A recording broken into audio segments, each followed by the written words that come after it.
everyone. Welcome to Truth Be Told. And I would like to discuss today the whole situation we have with regards to the lovely document of approximately just over 150 pages of the National Act that we have been supplied. So there's so much controversy around this document, and rightfully so. And the reason why is clearly because of the situation that we are sitting in South Africa, pertaining to the fact that we should have more time. We should have more time to be able to convey our concerns and our points that we would like to bring across to our government, and how we would like to work with them in order to find a most suitable document that we can all live with amicably, if I could put it that way. I think that would be the most diplomatic way to look at the situation. So, as I mentioned to you guys, Action for Freedom, they have done a fantastic job in putting a letter together. And the way that they have approached it has been with regards to the concern for the period that we have been given with regards to the consultation of this Gazette number 46048.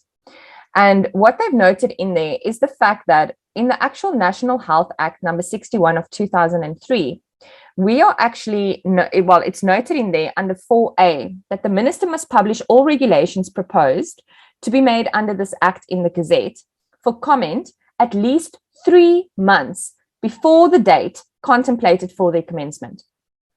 That's section 4A. Section 4C states that the minister may, if circumstances necessitate the immediate publication of a regulation, publish that regulation without the consultation contemplated in paragraph A. So, contradiction, absolutely. However, it is a contradiction, but it does state there that if the circumstances necessitate the immediate publication, then they can publish the regulation without consultation. Okay, now I want to actually share my screen with you guys so that I can actually show you guys where it actually says that. So there you guys will actually see it. It literally states there, if you have a look here, for comment, at least 3 months before the date contemplated for their commencement. So before they actually put this into effect, they are meant to give us 3 months. So with them bringing this act out, let's say 15th of March, I might be out with a day or two. Let's say they brought this out 15th of March. They are then supposed to give us March, April, May, June. They're supposed to give us up until then. Then, like I mentioned to you, at point C, it says if circumstances necessitate the immediate publication, then they can publish the regulation without the consultation, okay, contemplated in paragraph A. So that would obviously be without the comment from the South Africans. So the letter that Action for Freedom have actually put in, this is the letter, I can show you guys, yeah, Action for Freedom, 29th of March, and it says it's directed to Minister of Health. And they actually put here, we seek to know from the minister as to whether the minister intended, and then they state here, if the minister has relied on a legislative provision limiting the above referred consultation to the said period of 30 days, okay, because that's what they said. They said that we have up until the 15th of April. Okay, so they've already limited us to 30 days only. We invite the minister to kindly reference and or furnish us with a copy of the relevant legislative instrument. So why did you only give us 30 days? When, give us the legislative instrument, give us the relevant document. Let us know where it actually states that you are only giving us 30 days. Because, if that is in a legal document, in a legislative instrument, then sure, we'll comply. But where does it state that? Because in actuality, it says 3 months. And then, whilst we commend the minister's commitment, we commend you, minister. Thank you. To engage the public in matters affecting of public life. We're concerned that if the minister intended for public consultation, the notice in its current construct may inadvertently deprive members of the public lawful adequacy of time to participate and may of itself be deemed to be ultra virus, as Section 94C does not cater for what the minister sought to achieve. Because in actuality, if he intended to give us 30 days and then revoked it, was his intention for us to give our input in any case? I hope so. I really hope that it was. Now, like Action for Freedom notes as well, particular concern is for members of the public who, dependent on their unique set of circumstances, such as disability, like visual or hearing impairment or otherwise, or socio-economic circumstances, and people in rural, remote areas are at risk of total exclusion and being deprived of their democratic and lawful right to participate in a matter of huge national importance. Guys, this is humongous. This is literally being written into law. Should everyone not have the opportunity to put their comments out there? I mean, let's look at our demographic in South Africa. Let's look at the amount of people who are living in rural and remote areas. I don't have the actual figures, but if we had to think logically, how many people live in rural and remote areas? And how many people live in other areas, in the more comfortable areas? Surely they should have a right to have access to this. Some of the people of concern may be compromised by not having access to electronic means for participation in the consultation process. Furthermore, is the question as to whether the format to ensure adequate public participation is accessible and available in all official languages or not, inclusive of people who rely on Braille and or audio. So something of this magnitude, I really feel that the government should have maybe tried a little bit harder to communicate something of this importance, of this magnitude, a little bit better, and should have given us a little bit more time to really look into this information a little bit more. Don't you guys think so? I mean, let's look at history a little bit. When it came to certain other situations that we've been placed in, they've been doing so much marketing and advertising with those things. When they've had certain things that they wanted us to know about, there's been adverts, SMSs, public rallies, discounts, vouchers. They've had so many ways and means of publicizing all the other things that they wanted to, but something like this, they haven't. So additional concern is as to whether the minister intends to include in the consultation input from indigenous groups, such as the Khoisan, whose languages are not provisioned for as a means of communicating the contemplated regulations, unless the minister's contemplated regulations will have no binding effect on them. Oh, that is such a fantastic point to make, because are they excluded? Are they not included in this? Because I didn't read anything in the National Health Act where it actually excludes anyone in South Africa. This is for all citizens. So if it's for all citizens, should the information not cater for all citizens? And like I mentioned as well previously, this does not just refer to the Khoisan people. There are Zulus, Xhosas, Sothos, Tswanes. I can't mention the rest of them because I'm terribly sorry. I don't know the rest of them. I don't understand all the different tribes that there are. So what about all of them? What about all of those languages? Wat van die Afrikaanse mense? I didn't see the regulation that was actually written out in Afrikaans. I think they did the regulation at one stage, they did it in Afrikaans. When I had a look at previous legislation, I think I remember them actually doing it in Afrikaans and then doing it in English. And then they actually did it in another African language as well, but not this one. This one just came out in English. I think it was very rushed, don't you? Looks like it was very rushed. So, given the urgency of the matter at hand, we respectfully, of course, Minister, request the Minister reply by no later than close of business on Friday, 1st of April. Sadly, there's been no reply. This is such a pity, because I really feel that Action for Freedom, I really feel that they have respectfully approached government with this letter. And they have really, really good points. They've made really good points with regards to this.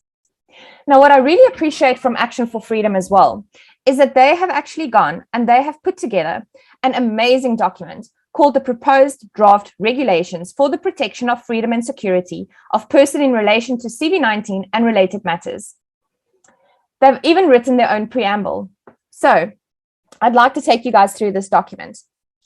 Whereas the Constitution of the Republic of South Africa, Act 108 of 1996, as the supreme law of the Republic, was adopted so as to establish a society based on democratic values, social and economic justice, equality and fundamental human rights, and to improve the quality of life for all citizens, and to free the potential of all persons by every means possible, including, amongst others, by the establishment of a fair and equitable application of the right to freedom and security of the persons in respect of bodily and psychological integrity.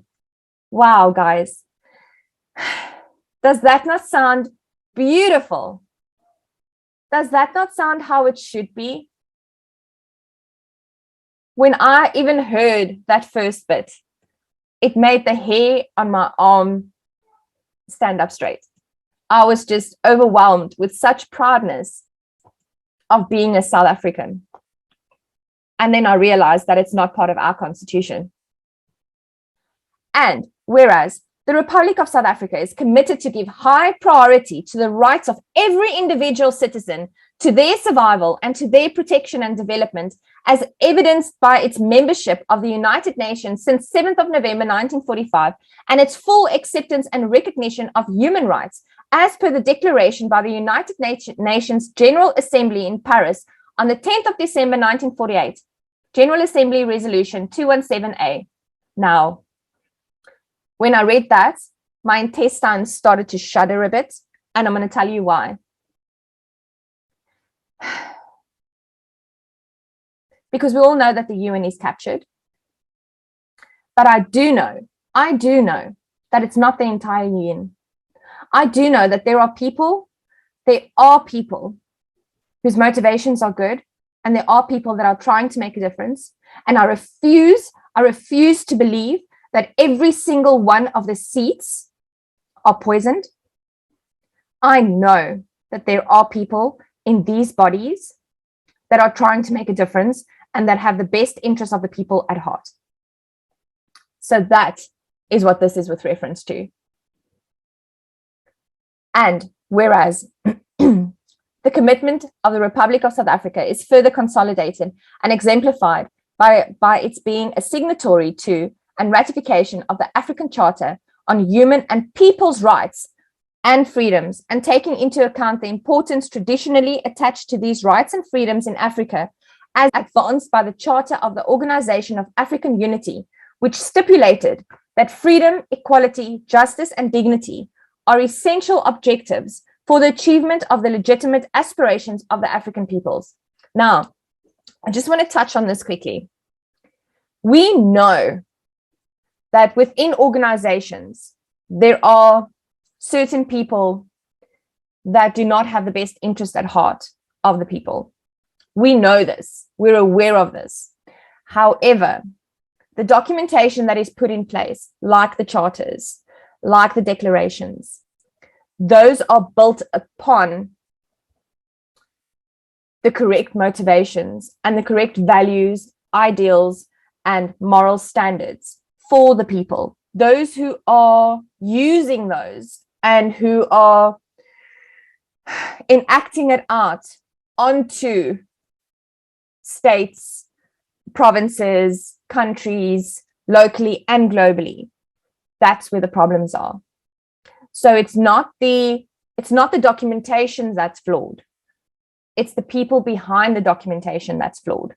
So it's important that I raise this, because a lot of the times when people hear the UN, or when they hear the Charter of the Organization of African Unity, or they hear even the governments, when they hear all these different organizations, they immediately think negative, negative, negative, negative.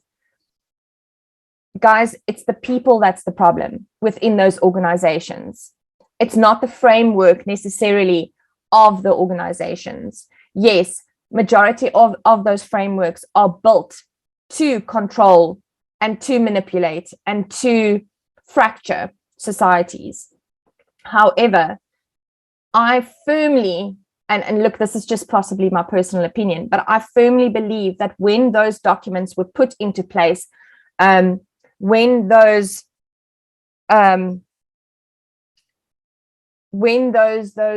points were made, they were made to help nations grow and to protect people's freedoms. Sadly, it's been infiltrated.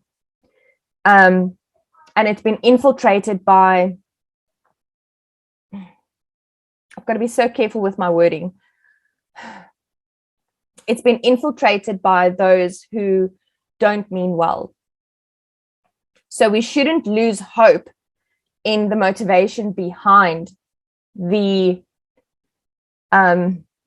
intention of what it was put there for. It's those specific elements that's causing the chaos. Alles is nie swart nie. Alles is nie wit nie. And that is really difficult to, that's why you can't just say we need to rid the system of that, or we need to rid the system of that. It's not as simple as that. I always thought that it was, until I started really, really going a little bit deeper here and a little bit deeper there. And I started saying, oh, but hang on a second, that's an actuality connected to this, and that's connected to that. And then things just get so complicated and mushy. And obviously that's where discernment comes in as well. So please understand that things are not as simple as it seems when it comes to organizations. Okay, and whereas the application of freedom and security of person in South Africa possibly falls short of the Republic's international obligations in terms of the said declaration. And whereas Section 6, 7, and 8 of the National Health Act, Act 61 of 2003, and regulations of 2017 at regulations 14 and 15 contain provisions protective of rights and duties in regard to lawful consent. Now, we have extensively, I think I've done this actually on a live on my Facebook, we have extensively gone through the National Health Act 6, 7, and 8. I don't know if you guys actually remember. I don't know if I have that book here somewhere. That was my gold book. I have some people that actually laugh at me with regards to my gold book.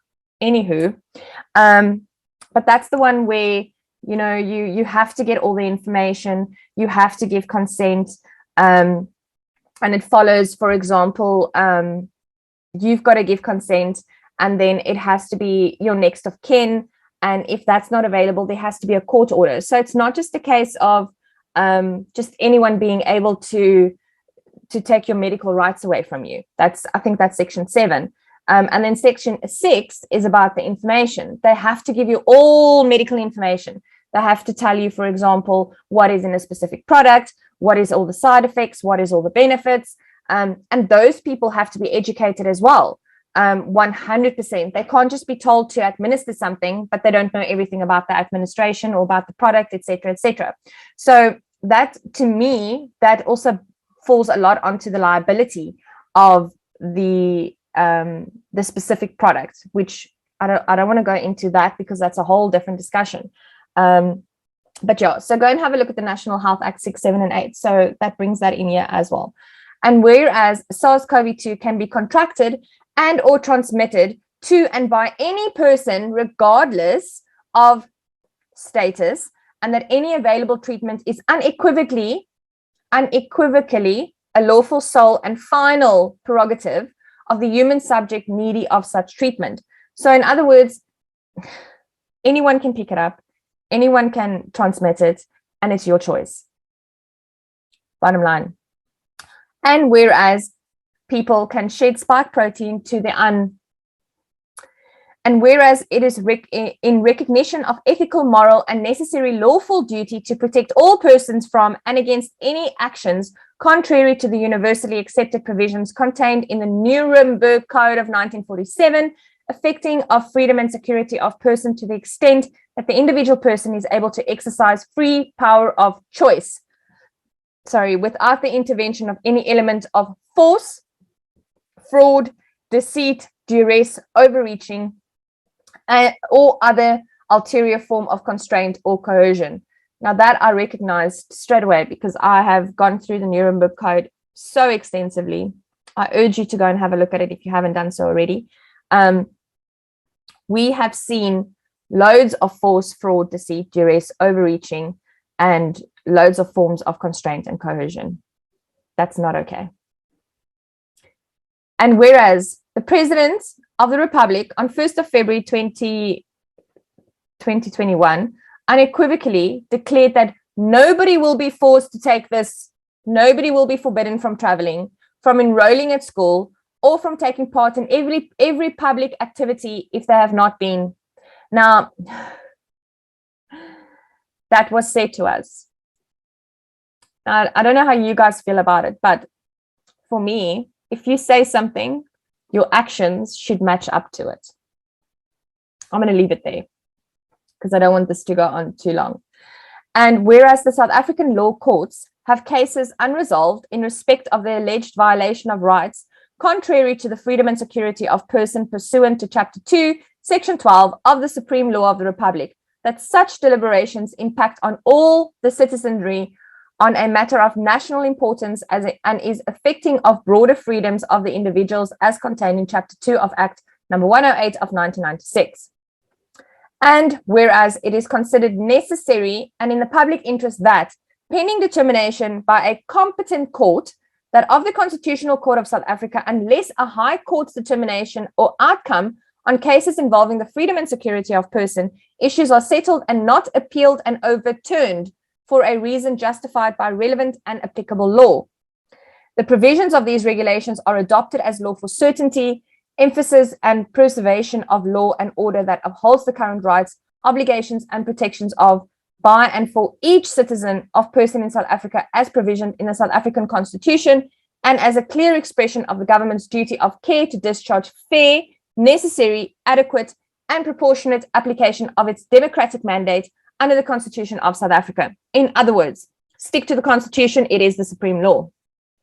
Now, we haven't had that. Okay, so this preamble is pretty much how our preamble in our Constitution should read, because this is built around freedom of choice. It is built around, it doesn't matter what your viewpoint is. It doesn't matter whether you believe in where the earth has two moons or not. That's your choice.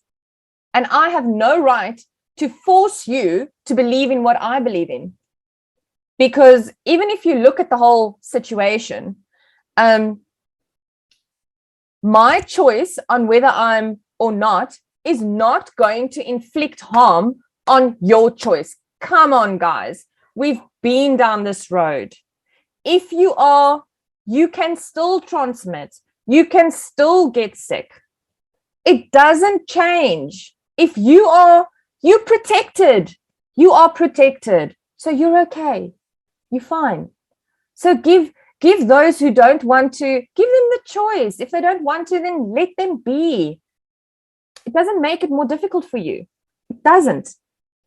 The information is out there and it's in mainstream media. It's no longer a thing. It's no longer that. So we should have the choice. The people should have the choice. You should have the choice. Everyone should have the choice.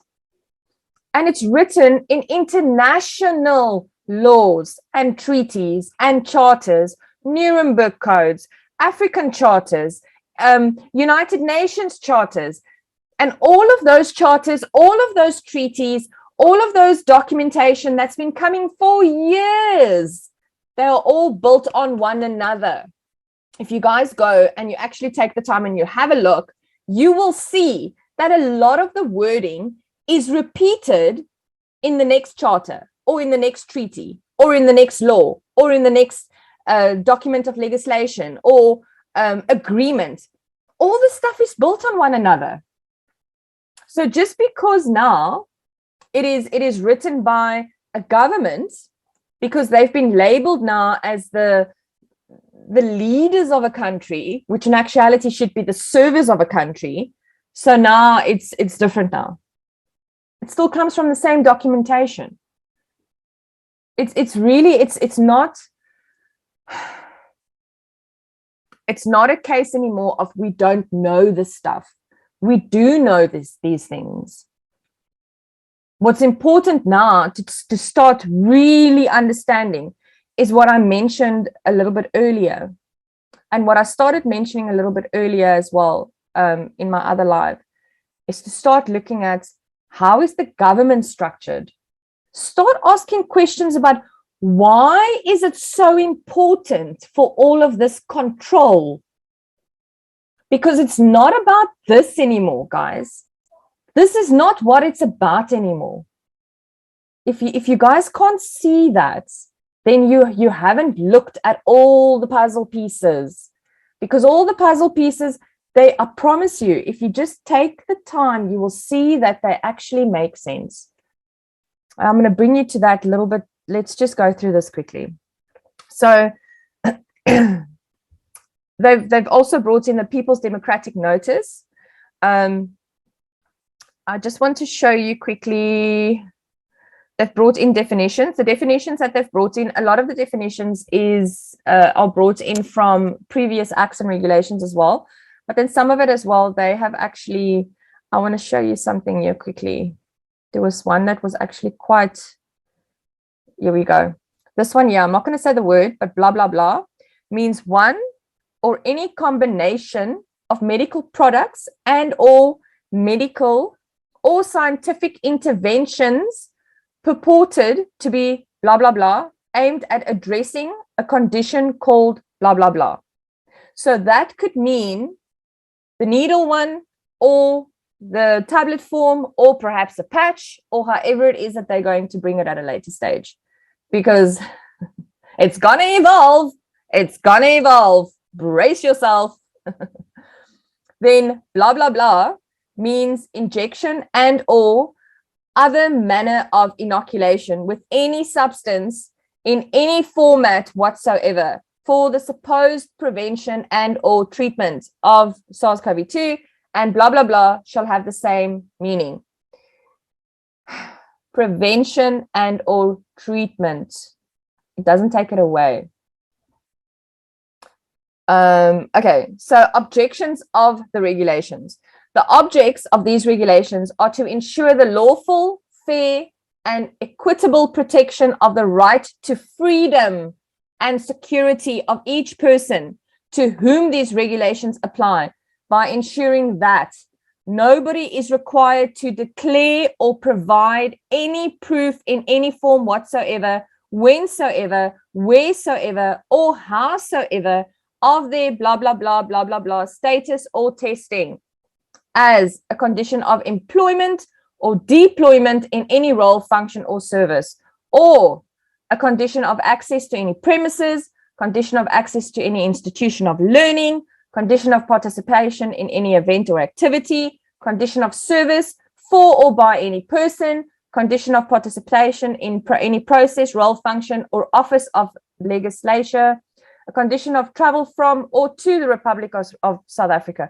Wouldn't that be amazing? Wouldn't that be awesome if we could just go to work and not have to worry about showing our, hi there, I have pneumonia, or I have tested positive for the flu. I'm just saying, just throwing things out there. Hi there, I'd like to come and watch a rugby game because I love rugby. Wouldn't that be great? Remember those days? Remember those days? Because if I'm VI'd, I can still get it. I can still transmit it. Just saying. Okay, so then there's a scope of application. These regulations shall be of equal force application and applicability in the public and private sectors to all departments of government, be it at national, provincial, or local level, all institutions, all businesses operating, offering, or receiving any service in or to the Republic of South Africa, all employers, all organizations, including but not limited to not-for-profit organizations or any other registered or unregistered voluntary organizations, and all persons. So it's for everybody, everyone. Because why not? Why not? No one should be left behind. Responsibilities for protections. It shall be the responsibility and obligation for all persons to whom such authority lies to ensure full adherence to all or any of the provisions of Regulation 2 above, and such persons include but are not limited to Regulation 2 above. So all of this here. All organs of state and any person employed by the state at any level and in any capacity whatsoever. All institutions of learning, be it basic or higher education, public and private. Any person in any role of any employment.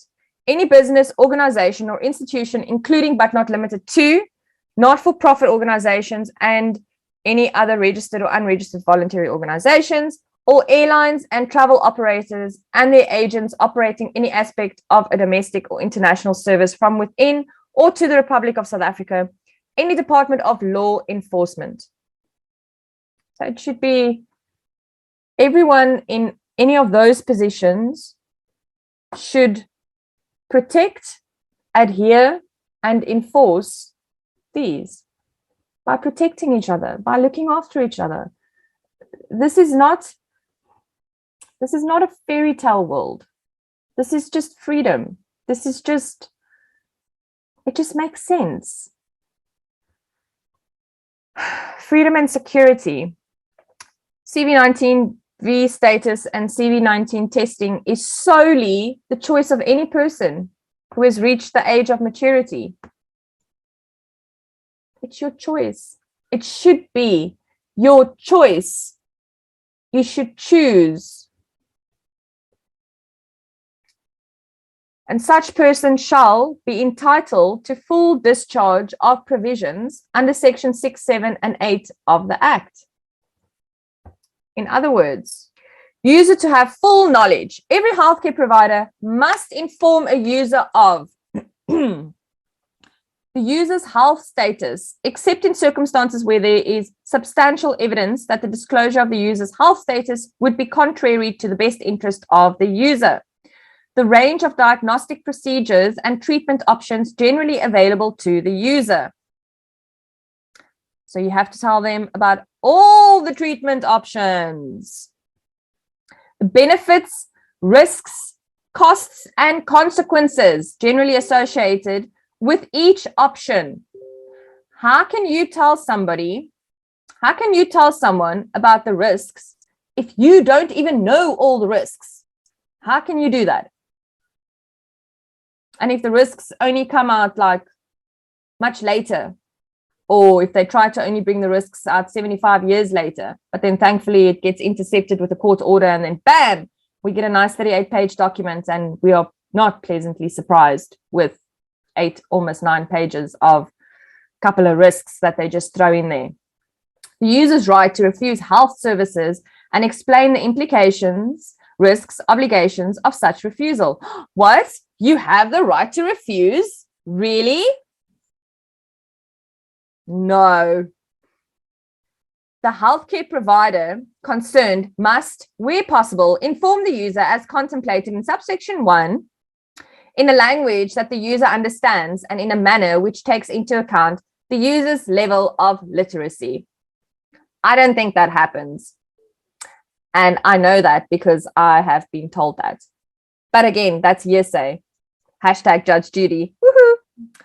Then, consent of user. Subject to Section 8, a health service may not be provided to a user without the user's informed consent, unless the user is unable to give informed consent, and such consent is given by a person mandated, remember, mandatory is not law, by the user in writing to grant consent on his or her behalf, or authorized to give such consent in terms of any law or court order. court order. Really? You need to get a court order? Nowadays, you just need to get an official to say, you will blah, blah, blah. Anywho, the user is unable to give informed consent and no person is mandated or authorized to give such consent. And the consent is given by the spouse or partner of the user, or in the absence of such spouse or partner, a parent, grandparent, an adult child, or a brother or sister of the user in the specific order is listed. The provision of a health service without informed consent is authorized in terms of any law or court order. Oh, that didn't work out. Failure to treat the user or group of people, which include the user, will result in serious risk to public health. Serious risk to public health. What's the mortality rate again? What does the data tell us globally?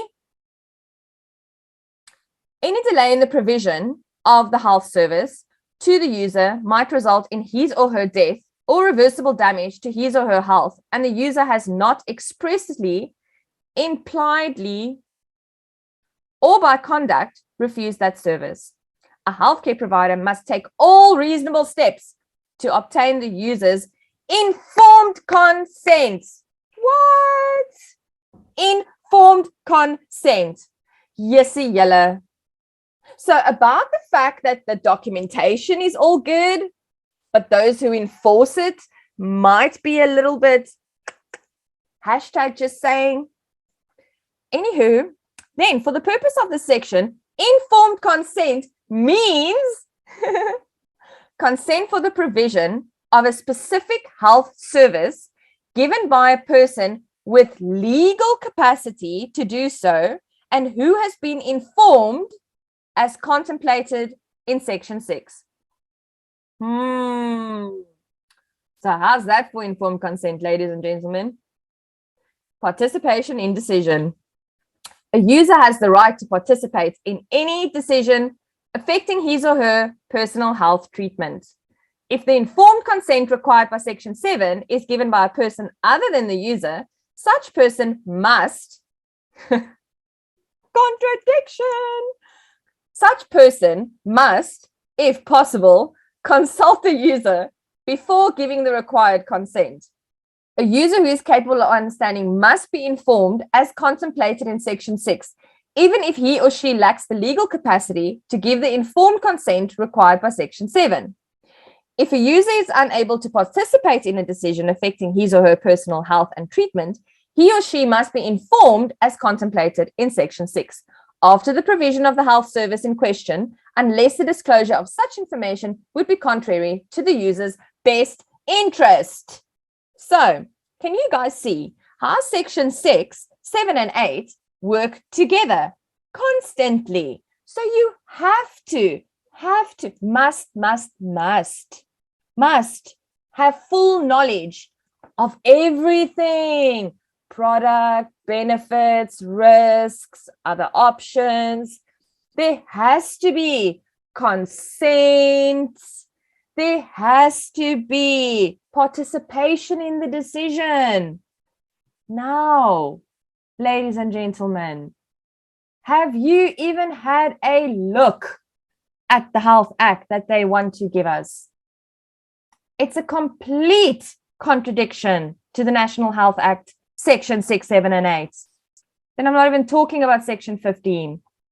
Let's go have a look at Section 15. Access to health records. A health worker or any healthcare provider that has access to the health records of a user may disclose such personal information to any other person, healthcare provider, or health establishment as is necessary for any legitimate purpose within the ordinary course and scope of his or her duties, where such access or disclosure is in the interest of the user. How is it in the interest of the user? How is it in the interest of the user to share my information so that I can be tracked and traced, or who I have spent time with? Because that is, again, I'm jumping here. I'm jumping. Because that's also a part of the contact tracing in the Health Act. Hulle gaan weet waar jy is en wat jy doen en met wie jy was etc., etc., etc. Okay, let's go back to action for freedom. Sorry. Okay, so freedom and security of person. So yes, this is what Action for Freedom is advocating for. This is as per their document. To be entitled to full discharge of provisions under section 6, 7, and 8 of the Act. Be entitled to their right to informed consent, not be offered or subjected to any incentive in relation to their blah, blah, blah status or testing, not be offered or subjected to any disincentive in relation to their V status or testing, not be subjected to any detriment on account of their status, have unfettered benefit of right pursuant to section 15.1 of the Constitution. Do you guys like me to go to the Constitution? Not be restricted to exercise their rights conferred by section 16(1)(a), (b), (d) of the Constitution or any other rights flowing out of such rights. Action for Freedom, they have really, really taken everything into consideration. They have taken the Constitution into consideration. They have taken the Health Act into consideration. They have taken our freedom into consideration. And that is how it should be. That is what we should be fighting for. Now, you know, it's so strange because we live in South Africa. We do our thing, we go to work, we exist, you know, we do what we do. But do we actually look at the T's and C's? No, we don't. How many of us read the T's and C's of majority of the things that we do? If you download something on Google Play, do you read the T's and C's? Do you really read the T's and C's? If you get a new cell phone contract, do you read the T's and C's? If you open up an account somewhere, if you sign a specific contract with someone, do you always read T's and C's? Okay, look, I'm terribly pedantic, so I tend to read the T's and C's. But do all of us always read the T's and C's? Now, do you for 1 second think that there isn't T's and C's when it comes to being part of a corporation of South Africa? Guys, this is all T's and C's. This is all T's and C's. It's all part of how everything operates. They give us our T's and C's. And it is actually our responsibility to look at these T's and C's. So I'm going to take us back to my share screen 15. Here we go. So they talk about benefit of right pursuant to section 15.1 of the Constitution. Everyone has the right to freedom of conscience, religion, thought, belief, and opinion.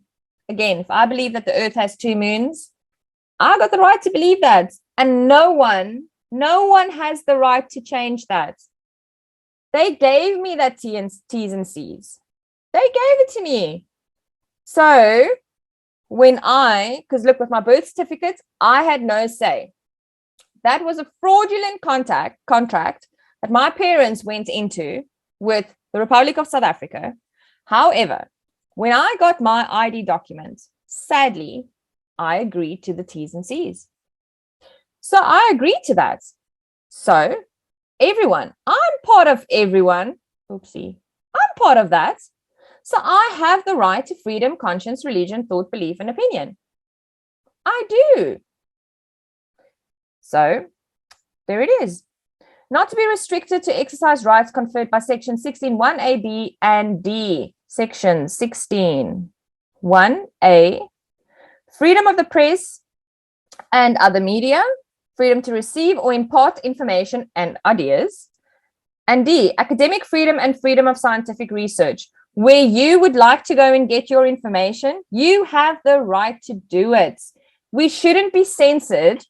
We should not be censored with regards to where we get our information from. We're all adults. We're all big people. So we should have the right to go and get the information, to share it, unless we're inciting violence, unless we are harming people in the sense of causing them loss of finance, physical harm, incitement of violence, or anything like that. So unless we are infringing on their constitutional rights, we should have the right to do as per our constitutional rights. It's not rocket science. It's not rocket science. All children shall be, by default, be protected from any imposition or compulsion to be blah, blah, blah against blah, blah, blah, and shall not be subjected in any form or manner whatsoever, howsoever, or whensoever to make a decision about blah, blah, blah. Shall not be exposed to any form or marketing, advertising, or information promoting such blah, blah, blah. Why? Let's explain that. Because it's bias. It's being pushed and promoted by a one-sided view. And I'll get to that. I will get to that. Thank you, Fakhri Hassan. I will get to that. Again, I'm going to promote that. Fakhri Hassan, Loving Life, most recent presentation that he's done. I think it was towards the end of March. Please go and watch it. He does a fantastic overview of how all these pieces come together. You cannot have marketing and advertising just from one side, just from one platform. That just makes sense. It just makes logical sense. Any parents or legal guardian opting for their children to be against must benefit from Section 6, 7, and 8 of the Act. If you look at Section 6, 7, and 8, same thing. The parent should still have access to all the information. The whole consent situation should be taken through. So you still have to apply Section 6, 7, and 8. You can't just, okay. Do you know that more people do more research with regards to buying a car than going for this? But let's just trust the science. Woohoo! Yeah. Parents or legal guardians must be afforded as much time as they deem necessary to consult a registered healthcare professional of their children before deciding whether or not to their child or children against blah, blah, blah. They must be given the time. You can't give them time limits. And again, as parents, and I'm saying this with slight difficulty because I am a bit biased on this subject, but I have to be diplomatic and objective. I understand that. As a parent, you love your children. You do. It's a natural occurrence, unless you're part of that small percentage where there's something, then it's different. But generally speaking, you love your children. You are going to do the best that you can for your children. But they should be given enough time to make that decision. They should be given the right to go and look at all avenues of information. They should not just be fed biased information. Just saying. Parents or legal guardians must obtain written advice and a prescription from a registered healthcare professional, if they choose to have their children, blah, blah, blah, against blah, blah, blah. You loop in it by clicks and then you gaan, nee. Do it properly. If you're going to do it properly. Very hard for me to say that, but yeah. All healthcare professionals shall exercise a professional duty of care in line with the Hippocratic Oath. Remember that? Remember the Hippocratic Oath? I know you guys do. Anywho, if you guys had to take the Hippocratic Oath into consideration, the Nuremberg Code into consideration, the Health Act 6, 7, and 8, the Constitution, all those different lovely little vessels of information, which is morally and consciously correct, I promise you your decisions will be different. But you need to go and do the work and actually look at what they say. Full and proper records must be kept as is ordinarily required by registered and regulated healthcare professionals in respect of their advice, prescription, informed consent, and administration of the no child parent or legal guardian shall be subjected to any detriment on account of the child's right to freedom and security of person shall apply to any and all aspects of any intervention affecting any natural person's bodily and psychological integrity pursuant on sections 10 and 12, 2B and C of the Constitution and articles 4 and 6 of the African Charter. And such rights shall not be limited to be applicable to testing, give full effect of regulations 5.1 and 5.2 in respect of regulations 5.3a and 5.3b above. We all know what the Constitution says, section 12, 2b and c. That's the bodily integrity part. Okay. So I must be honest, guys, I don't want to spend too much time on this. But I have given you the gist of it, the most important parts of it. I'm going to link Action for Freedom's website because they have this on their website. It's a beautiful read. It's an interesting read. It's very well put together. It covers everything. It's literally an 8-page document. It has really easy references. And like I said to you guys, if you take all the legislature instruments and documents like the Nuremberg Code, if you take all of those into consideration and you actually read those, your decisions will be different because you'll get a beautiful overview of how things should actually run and how these things are actually being manipulated. Now, we've had a look at the National Act, just 6, 7, and 8. We've had a look at the Constitution very briefly. Okay, now I'm not going to talk about the Action for Freedom's document now because that is a proposed document. That is what they would like to. Sorry, that is what they would like to bring in, to have reviewed as a possibility to replace this National Health Act that they actually want to bring in. And I think it's a fantastic proposal. I think it's brilliant. I support them 100%. I think they've done great work. They've worked together very, very well. I know there's quite a few of them that's part of the organization. So they are fantastic people.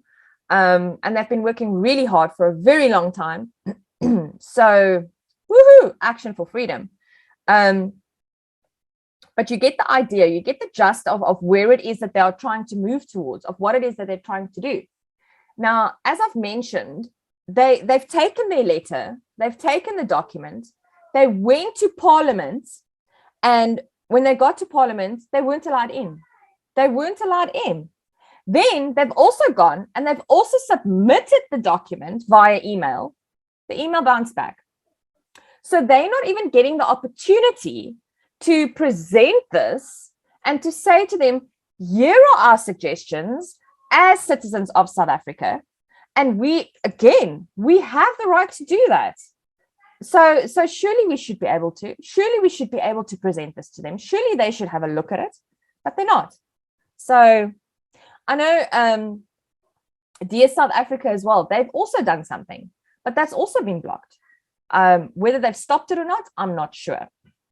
There are a few other organizations as well who have actually tried numerous things to try and bring their concerns to the table, but unfortunately, they're being blocked from all sides.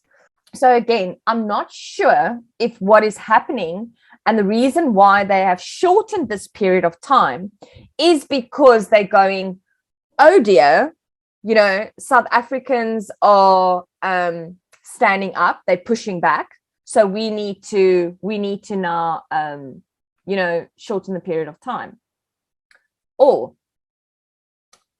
could it be because of what's happening with World Health Organization? Because I'm not sure if you guys actually know this, but they had a discussion in November. They actually started this whole discussion about the treaty. I think it was last year, May already, where they started this discussion about the treaty already, a pandemic treaty, where they started discussing where all the members would sign a treaty where they would have WHO come in and they would kind of regulate and to an extent manage future pandemics in the member countries. And as I mentioned as well, South Africa, our spokesperson, he signed in agreement to the progression of going forward with this treaty. So that's also something that I just want to touch on. But I want to go and have a look at the Health Act quickly. The National Health Act, this is the one that they now want to bring in. I don't know if you guys remember when we had the incident where they brought in the amendment in the Gazette about isolation, and if you test positive, you can be put into isolation for 48 hours, and then they can actually get a court order and they can keep you there, and then they can treat you. They don't stipulate what the treatment can be. So the treatment can in actuality also be possibly or any other forms of treatment. And then they will quarantine you in their choice of facility. So this has been put back into the Health Act. I know that this was revoked. AfriForum actually addressed this, and at one stage this was revoked. I'm under correction to a degree as to what the fine print was with regards to that, but they've thrown this back in. So yes, they do mention here that the refusal, and I'm just going to share my screen again. The refusal of medical examination, prophylaxis, treatment, isolation, quarantine, and protocols in public areas and gatherings. Person who has been confirmed as clinical or a laboratory confirmed case is having contracted a notifiable medical condition listed, okay, is suspected of having contracted a notifiable medical condition, has been in contact with the person who is a carrier, may not refuse to submit to a medical examination, including but not limited to the taking of any bodily sample, which may be authorized by any law, be admitted to a health establishment, quarantine or isolation, submit to any mandatory prophylaxis, treatment, isolation, or quarantine. So this year, again, this, as far as I'm concerned, they are not being specific here. So they can very easily, very easily, because you need to submit. They can very easily. Okay. Isolation or quarantine of person. Any person referred to in regulation, which is what we've just discussed now, must comply with an oral instruction. Okay. So ek is Mr. Officer, blah, blah, blah. En ek sê nou vir jou dat jy moet nou doen wat ek vir jou sê. Oral instruction. Or a written direction issued by a medical practitioner, person authorized by a medical practitioner, a nurse, or an enforcement officer. So this could be a policeman. Okay. Again, guys, they aren't being specific. So we have to take what they're giving us. It's so vague that it can be as per what they are saying.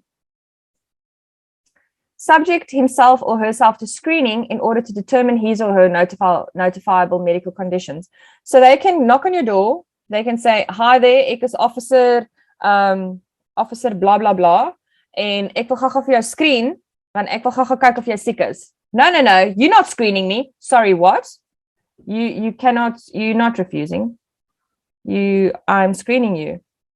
I'm screening you because the National Health Act says I'm screening you. And if you don't do it, if you don't comply with the National Health Act, you are going against law and you will be punished.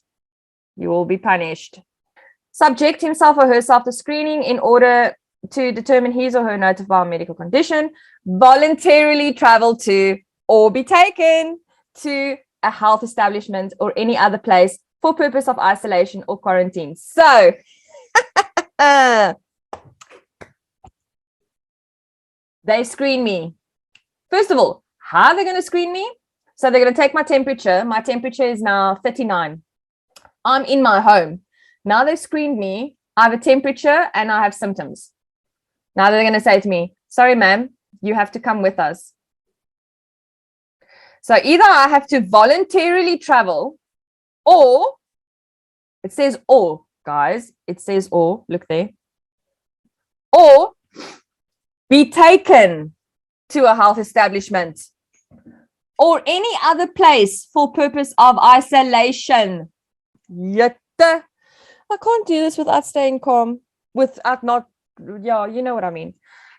This is why I left this part for last.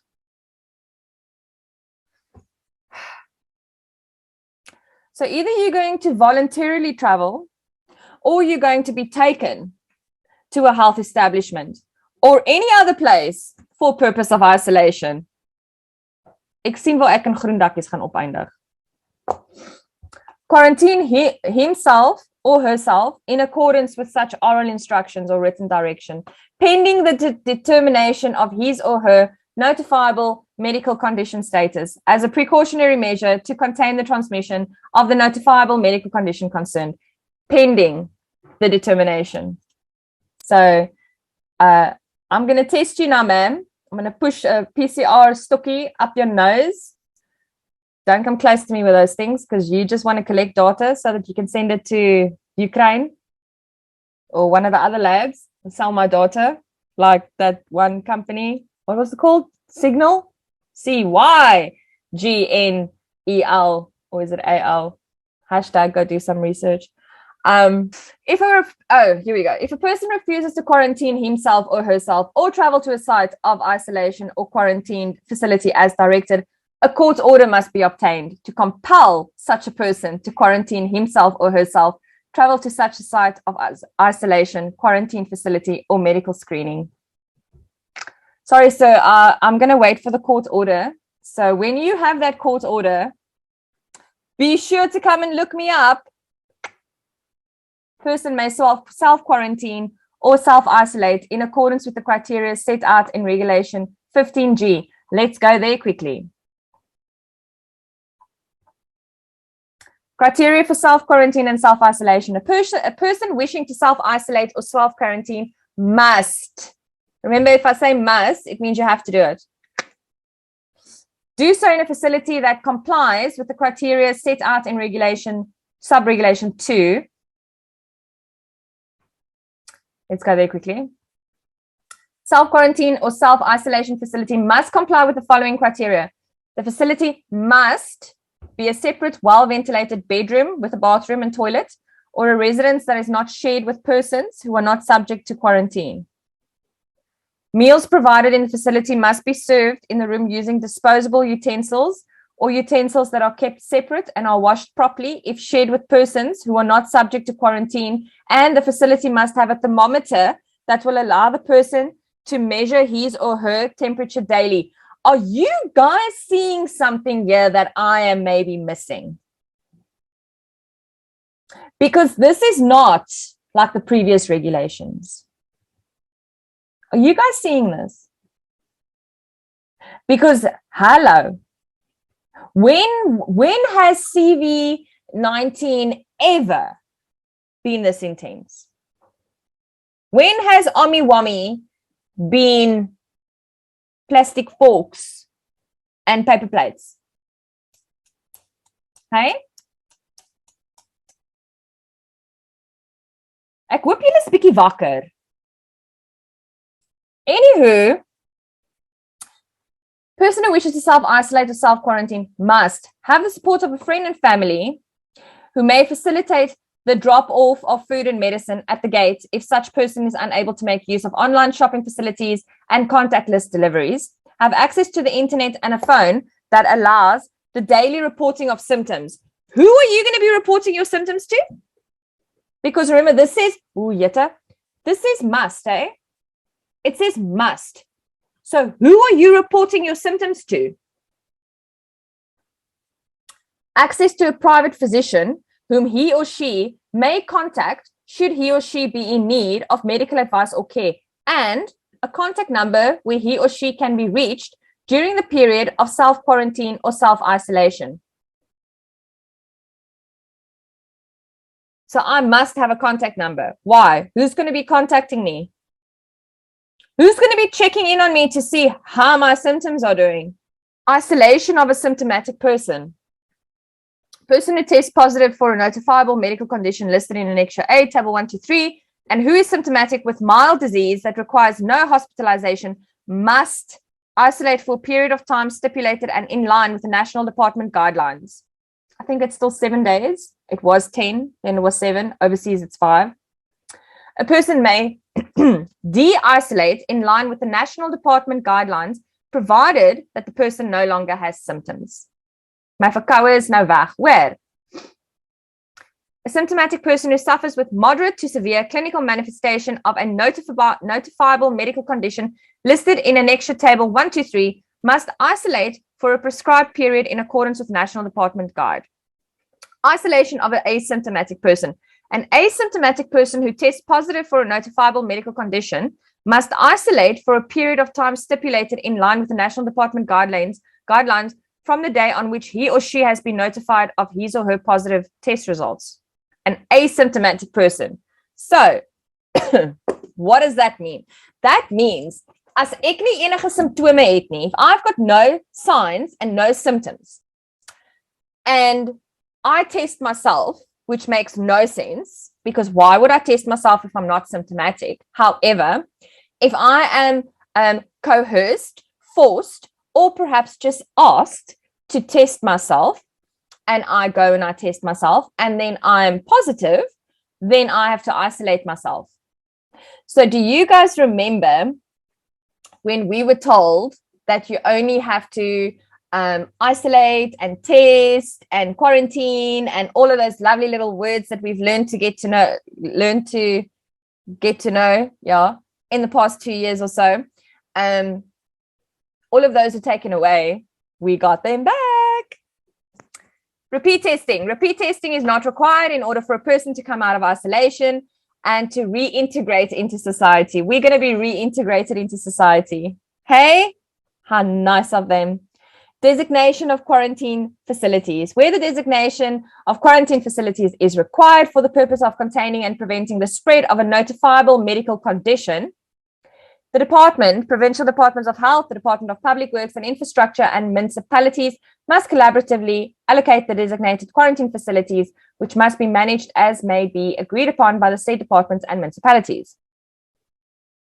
Okay, I'm not going to go through that. Criteria for self-quarantine. Okay, we've gone through that. Contact tracing. Woo! Hier kom het nou.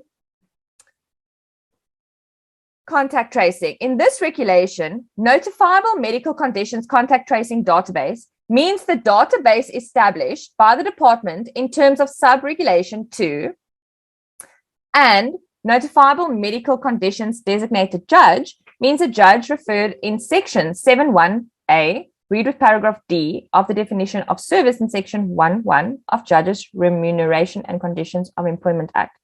Okay, the department must develop and maintain a national database to enable the tracing of persons who are known or reasonably suspected to have come into contact with any person known or reasonably suspected to have contracted a notifiable medical condition listed in Annexure A, Table 1, 2, or 3. The notifiable medical conditions contact tracing database shall include all information considered necessary for the contact tracing process to be effective, including, but not limited to, first name, surname, identity or passport numbers, residential address, and other address where such person could be located, and cell phone numbers of all persons who have been tested for a notifiable medical condition as referred in Regulation 1. Notifiable medical condition as referred, test results of all such persons. Details of the known or suspected contacts of any person who tested positive for a notifiable medical condition as referred to in subregulation 1. Information contained in the NMCCTD, which is this database, and any information obtained through this regulation is confidential and must remain confidential. Oh, I'm sure. No person may disclose any information contained in the database or any information obtained through this regulation unless authorized to do so by the Director General. The person taking the sample for purposes of testing must obtain as much of the following information as available at the time of taking the sample. First name, surname, ID number, address, cell number of the person tested, and copy of the photograph of the passport, driver's license, ID card, ID book of the person tested, with the consent of such person or the consent of a person authorized to give such consent. So they're going to take a picture of you. Have you guys even gone through this? Have you guys read this? Because it wasn't this intense. It wasn't this draconian. Within 6 weeks after the national state of disaster has lapsed or has been terminated, the information on the shall be identified.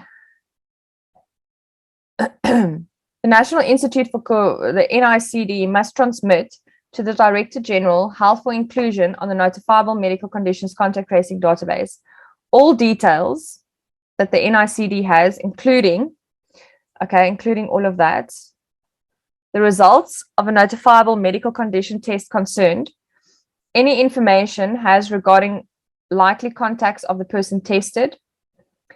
Every accommodating establishment must transmit to the Director General Health for inclusion in the notifiable medical conditions contact tracing database the following information regarding every person who stayed at the accommodation establishment during the period of lockdown with such person's consent. They keep on saying that they're going to get your consent.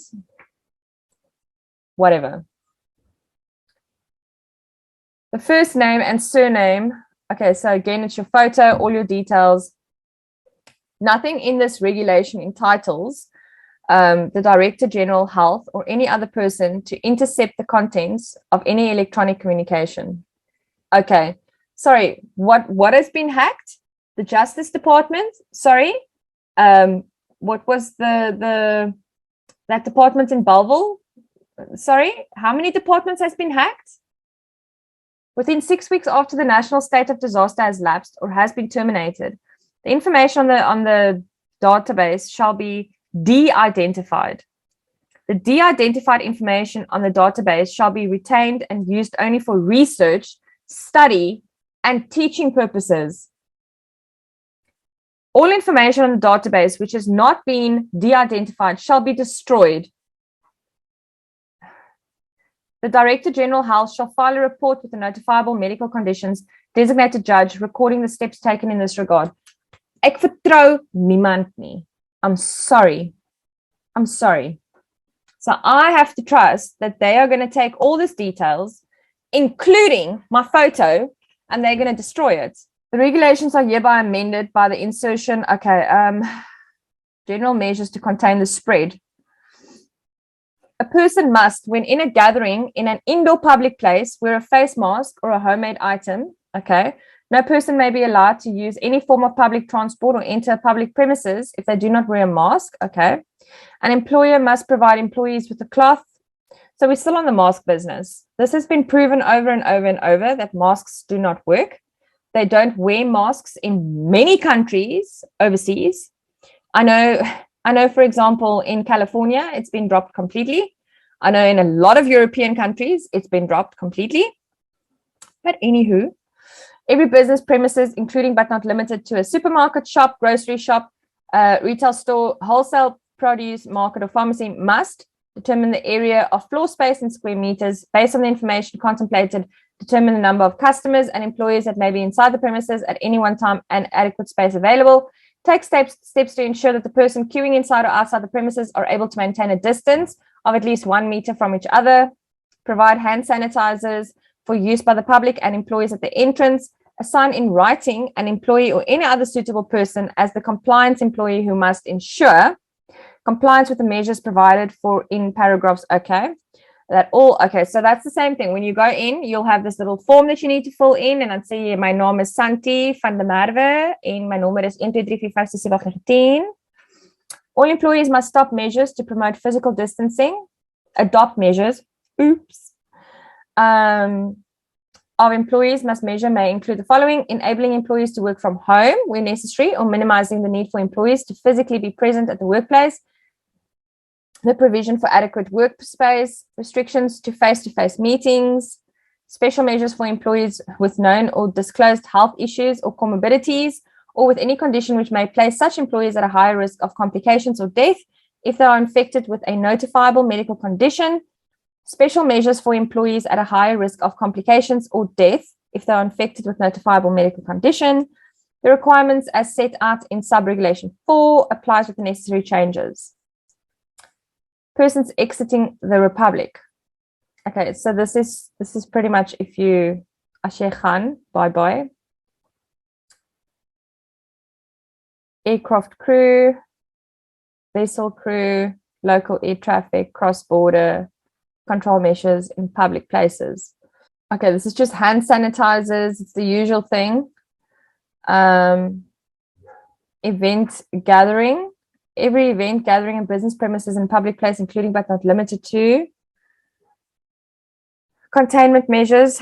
That's the same thing. Attendance of funerals. That's also we know that it's attendance of funerals is limited to 100 persons. Night vigils, gatherings. In order to contain during an epidemic or pandemic the spread of notifiable medical conditions, containment measures stipulated in sub-regulation must be adhered to at gatherings. Okay. Every person when attending wear a face mask. There's something specific that I'm looking for. Okay. Going through this thing is exhausting. Now I've gone through majority of it. I have gone through. This Health Act is definitely a step up from our previous one. And if you guys can't see that, if you guys cannot see what is actually happening here, then you are dan sit julle regtig potmis. And I do not mean to insult anybody. That is not my intention. But I think I'm at such a point of desperation to try and get people to understand the seriousness of what is actually going on here. Guys, this is bad. This is really bad. If you have a look at what Action for Freedom, what they are saying, and if you have a look at what our government's Health Act is saying, the difference between the two is chalk and cheese. There is such a huge difference. You cannot even begin to compare the two. You can't. Now, let me explain something to you quickly. They are pushing these things for very specific reasons. And perhaps these are my findings that holds no water. But these things don't make sense. It just doesn't make any sense. It seems as though they are trying to prepare us for something. It seems as though they are trying to get things into place to create an environment of control, to create an environment of where everything's going to be like a camp, like a concentration camp. And this isn't me tapping into information and stuff that I get sent. That's not what this is. If you read the information, if you look at what they are saying, you must isolate like this. You must voluntarily travel with them. Or look at those words. Look at the ors and the must. Those are the things you need to look at. Then you look at the content around that. That's the things that you guys need to look at. And remember, when this comes into play, that's it. Then we don't have any more say. Dan kan ons nie meer iets doen nie. Ons kan seker maar, yes, dit gaan 'n proses wees. We have to do something now. We've got to do something now. Now, just quickly, South Africa, we have a government, okay? South Africa is a corporation, okay? It's no secret. It's definitely no secret. And the reason why I say it's no secret is because I specifically would like you guys to go and have a look at the Public Investment Corporation Bill. This specifically speaks about the fact that we have a board of directors, and that our board, they are the ones that control the business of the corporation. They make the decisions with regards to the corporation. That's what they do. So it's very simple. South Africa, corporation. Corporation is run by board of directors. Board of directors says how corporation is run. So if they say how the corporation is run, they have all these different people that give them input, and they say, we should do this, we should do that, we should do this, we should do that, for the better interest of that and this and that and this. And how do you control your employees? By putting policies and procedures in place. Exhibit 1. So it's important to understand how a corporation works, how a board of directors work. Now, I have already started working on something where I really want to discuss how the corporation of South Africa works. So I can't go into that too much because I've already gone way over my time, and that was not my intention at all. My intention with this piece today is to try and get you guys to see Action for Freedom, their proposed idea of what a National Health Act should look like, how it should take care of the people, and the freedom that should be resonating from a document like that, and how our current National Health Act that they want us to embrace, how that looks. And I want you to look at those two things. And then I want you to look at the fact that we were supposed to get 3 months. We were given 30 days. And now our cutoff date is here. It's here. We don't have time left. And they haven't taken all the people into consideration. They haven't taken the people in rural areas into consideration, in remote areas into consideration. People with language barriers, they haven't taken into consideration. Why? I'll tell you why. Because our opinions don't matter, because they're not going to listen to what our opinions are and our comments are with regards to the National Act. I'm really hoping that I'm wrong. I'm really hoping that I will be proven wrong, and that our minister will come out and go, wow, South Africa, thank you. Thank you so much for your input with regards to this. Your outcry has been heard, and we are so thankful and grateful to each and every citizen of South Africa for standing up and for making your voices heard. We hear you, and we will take each and every comment under revision. Wouldn't that be amazing? Isn't that how it's supposed to be? But if we were a democratic country, if we were not a corporation, then that's quite possibly what would have happened. But when you have a board of directors, and your board of directors, if they are treating South Africa as a corporation, rightfully so, would it matter? Would it really matter what we have to say? That's what you guys need to think about. Because if our public investment corporation funds, that is money that comes from the citizens of South Africa and the money that goes to the government. So it's your UIF funds and so on. So they take that money and they invest it. Okay. That's what a corporation would do. So I can't fault them on that. So they invest it into different companies. And like I've mentioned before, they've invested it into companies like, and please, I give complete and total credit to Fakhri Hassan, but they've invested it into, for example, there it is, Public Investment Corporation. There we go. So they've invested it there. Good for them. Good for them. They're running the corporation well, if I could call it that. So if they're taking that and they're investing it, and they've got all these different companies that they work with. I mean, how would we? Oh, look, there it is again.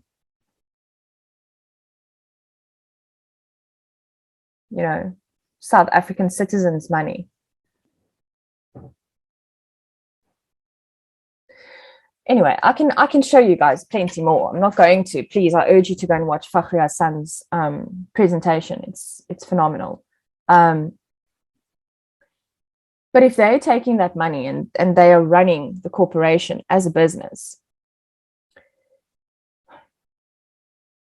where does that leave us? Where does that leave what we have to say? However, as per our constitution and as per all the other documents that's been put in place, we have the right to say something. So it's our duty to say something. So whether as a corporation, them running the business, whether it matters or not, that's not important. What's important is that we come together. What's important is that we do say something, that we do come together, that they can see that there's this solid foundation of South Africans building a unity of one voice, and that we are not scattered and never minded about what they are doing. We cannot let this document come into legislation, because they are not done with everything that has transpired over the past 2 years. They're not done. This has been very well presented with tierlantjies by numerous people across the world, including Mr. BG. We have to, first and foremost, become sustainable, self-sustainable, but we also need to speak up. We also need to know that we are not going to just take it lying down. We need to make our voices heard, and we have that opportunity. We have that opportunity by signing petitions, by logging onto certain organizations and supporting them, because all of this filters down to them, to the government, and they see the pushback from the South Africans. I've presented to you guys what Action for Freedom is doing and their fantastic document. I've presented to you guys with regards to this interesting document that they call a Health Act that they want us to succumb to. I've presented to you guys the fact that, yes, South Africa is a corporation, and it's not a secret. It's not a secret. Go and seriously, go and have a look at the Public Investment Corporation Bill of 2004. Everything is there. It very specifically says that the board decides what happens in the corporation. And then you go and have a look at who are the members of the board, who are the members, who's the CEO, and all of those lovely little characters. And then you go and have a look at Fakhri Hassan's brilliant presentation and how it all links up. Everything makes beautiful sense, guys. We can't say that we didn't know, because we do. Now it's about, what are we going to do about it? Are we just going to be complacent and just go to work in the morning, get our paychecks at the end of the month, go away for the weekend, and then on Monday morning go back to work, back to the grindstone and build our little legacy that we think is going to go for our kids and they're going to have a good education. Really? The tide is turning. And we do have the power. We do have the power to change things. We need to flip the script. We need to take the power back by making our voice one, by singing the same song together. We can't fight amongst one another. We can't fall into the narrative of division because they've created the divisions, all of the divisions, every single one of them. So please, there's an email address, tasakani.furimele@health.gov.za, funeka.bongweni@health.gov.za, daniel.nkuna@health.gov.za, murdoch.ramatuba@health.gov.za. This is public knowledge, so I'm not disclosing personal information. Emails can be sent to them with regards to your concerns. You can also contact Action for Freedom. There's also Dear South Africa. I will see to post as many of these things as I can into the comment section.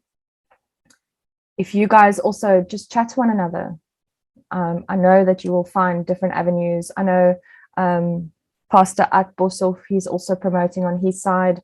There's numerous organizations that's promoting from their side where you can go, how you can get your concerns out. Please, guys, it'll take you max half an hour, not even. I tend to think, why is it that they are in such a rush? Okay.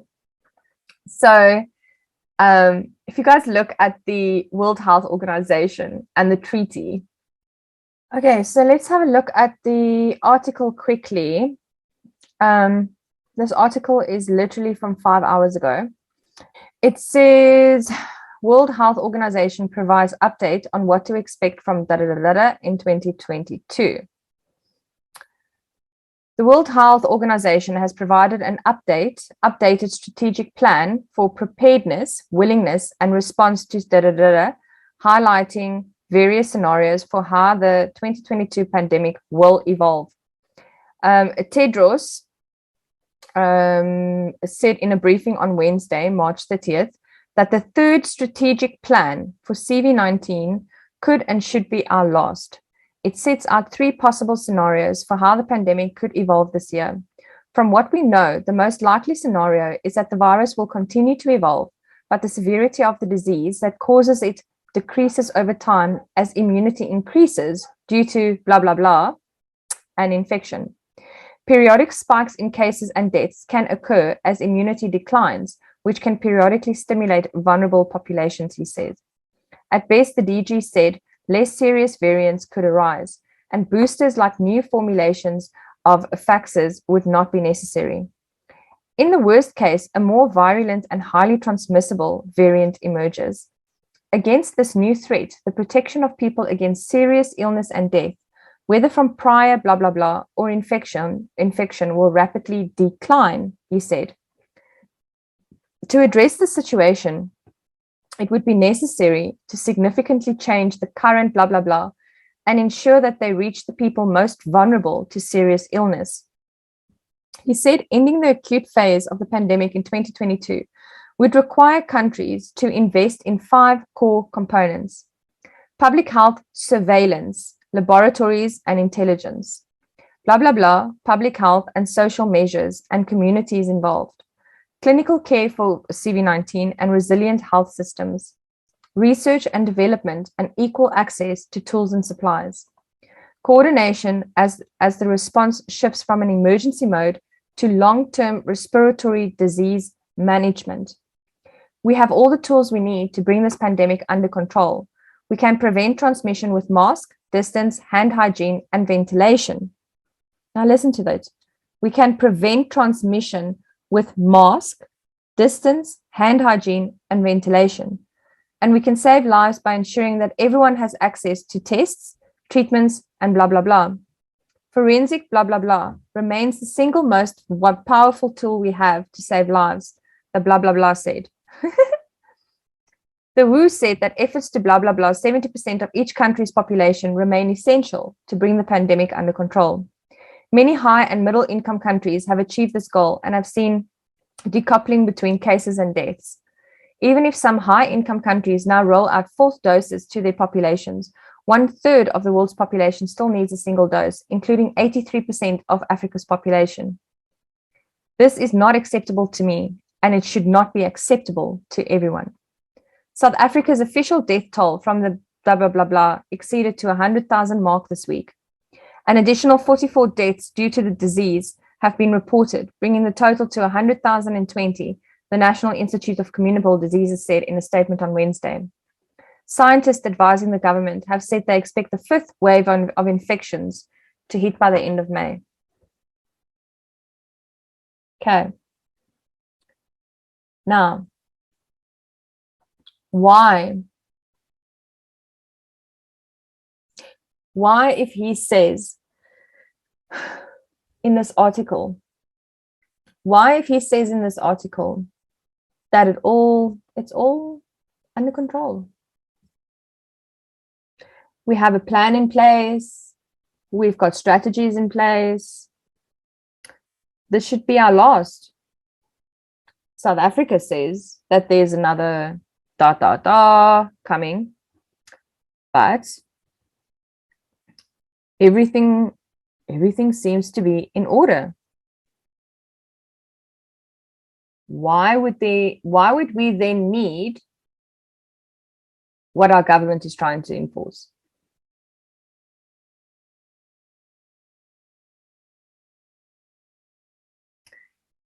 Also says it's unacceptable that we have not reached our 70% mark. So how would we reach our 70% mark? Over testing. What methods of testing are we still using? PCR. And if you go above 35 spin cycles, if you go above 35 spin cycles, you're likely to get a positive. If you go above 40 spin cycles, you will get 100% positive. And it is known that they use 40 spin cycles. So,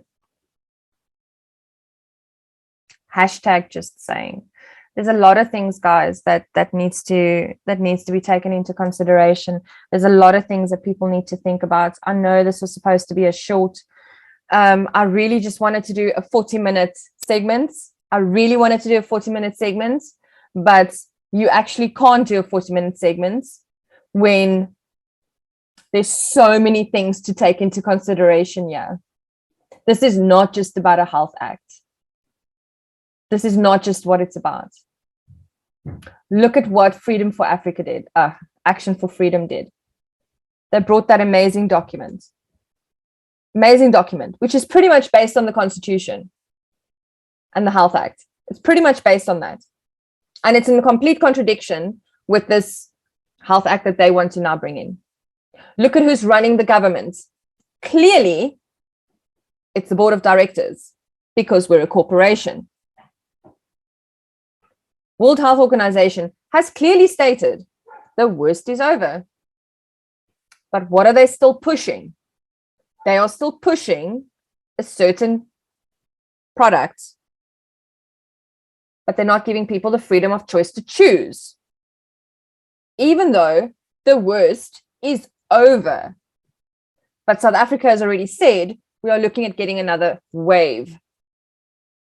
This isn't spoken of in any other country. It's only spoken of in South Africa. Why? Because we haven't made our quota. Now, the date has been pushed forward. Why has the date been pushed forward? Let's see. State of disaster is going to be lifted when? So once the state of disaster is lifted, once this new thing comes into effect, what's going to happen? I can guarantee you, all of a sudden, there's going to be lots of testing happening, lots of people going into quarantine, lots of people getting there because we need to make a quota. Lots of people have invested in Aspen. loads of international people have invested in Aspen.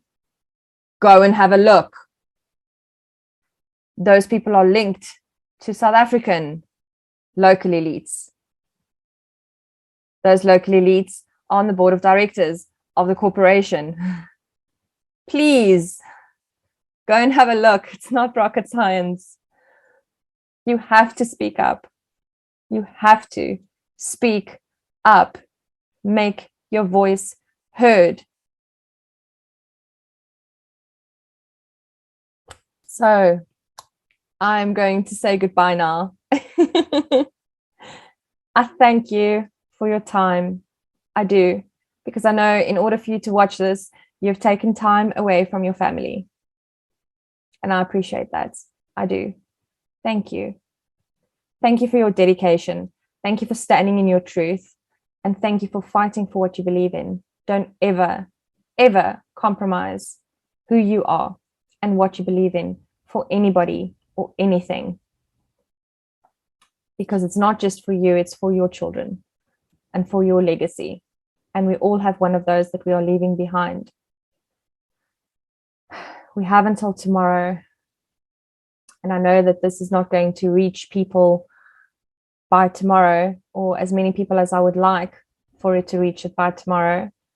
But there's a lot of vital information, little pointers in here that will hopefully direct people to go and look into other things. So this is still feasible with information. So please contact organizations where you can to speak out and to do your bit. Remember, every avenue is a possibility. Stand in your truth and you can make a difference. Don't think that you can't, because you can. Much love to everybody. Lots of lights, and bye guys.